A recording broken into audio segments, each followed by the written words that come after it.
All right, we have our project up and working. We know that it works because we are able to click on the 127, but now I want to push it out to the GitHub actual repository. So I'm going to click on the little hamburger up here so I can see the whole line, and I'm going to go to Git, and I'm going to say GitHub share project on GitHub, and it's going to actually create a repository name. Okay, so it's going to give it a repository name. I'm going to say I like in-class render because that's the name of the whole project, and so I'm just going to say share. And it's going to go through the whole process. It's going to say, what do I want to put on there?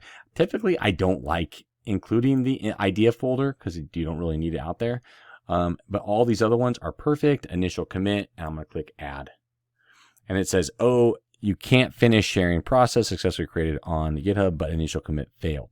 Why did it fail? Let's keep looking. It looks like from both the file and the head. Okay, so let's do it again. So we'll go to commit, and we'll take the whole thing and just call it first commit and push. Took everything. We'll just push the whole thing. 14 files, committed, first commit, pushed. It's all out there. Okay, so we know it all worked. Everything's green. Okay, so that's fine. Sometimes you get those errors, and you just kind of go with the flow, and you fix those errors. Okay, so that's how we push it out. So we go up here, we go to Git, share, and now it's part of the whole GitHub thing. Okay, so now we're good. Now at this point, if we're going to do it again, we click the commit button, we pick all of our changes, commit and push, send it up. Okay, now let's go out to render and let's grab it from our repository and bring it in. All right, so I've logged into GitHub. You notice that I have I logged into render. I'm on the dashboard. I don't have any web services running. So I'm just going to come up here and say new. And I want web service. I don't want static site. I want web service. So I click web service, and I want to get it from my GitHub repository. So I click next, and it's going to go out there and grab it. And this is the one I just did. Okay. So I'm going to say connect it.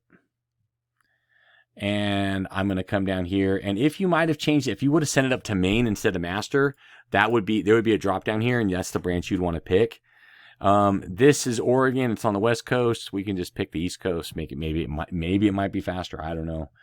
I'm not going to change this. Gunnicorn app. I'm not going to change that. I'm going to pick the free version because this will be an example, and I'll just delete it. And then I think after that, it's ready to go. So I'm going to click create web service. And it's going to go through the whole process and create, and it's actually building it right from that. It's grabbing it, the whole thing over there, and it's grabbing that requirements document. With the requirements document, it's installing everything, seeing if it's all going to work. It says it's going to successful. It should have worked because we already tested it in the other app or in the local host. So it says what it's doing. It says build successful, and then it's going to probably shut down its workers and then be ready to deploy. So it still says it's building with its little caterpillar thing. So it says now it's deploying. So it built it. Now it's deploying it. It's sending it out to the web.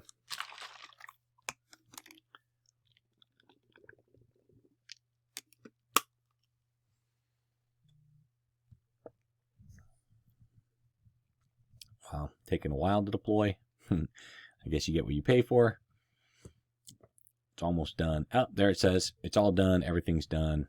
It's been done. Okay, so I'm going to click this little button here, and it's going to open up in its own little web service as soon as it figures out what's going on. Okay, in-class render on render.com. This is the home page. Let's just double check that this works by going to about. That's the about page. Okay, so that is how you push it out. Okay. Events. Now, if I make a change in my PyCharm, so if I make a change, let's say I go over here and I'm going to go to the index file, and instead of this, I'm going to say Brian Marshall. Okay, if I make a change, I can come over here to my little change and make the change, and I'll call it second commit. Okay, and if I commit and push this and push it out to main, okay, let's see what happens on render. So I just pushed it out. It just got committed. And now it sees here, it says second commit. So it grabbed it from the second commit. The little caterpillar is going. It's going to do the whole build all over again. Okay. So if I look at the logs, it's building all over again. It's not as simple as just like building that one little thing. It's going to start from scratch. And it's going to build the whole thing all over again. So I try not to do this very often. Instead, I like to run it locally first. Okay. And the only thing that's going to change is this title up here should say Brian Marshall at some point. Okay. So that's how you deploy your changes. Now, if I go back here and I just click on my 127, okay, notice that Brian Marshall is working here, even though title says it's here. Brian Marshall, that's localhost. It changes it almost automatically. So the value of having it local is that you can just test it, send it up to the server. Test it, send it up to the server. Once you send it to the server, you got to make sure you test it there too. Okay.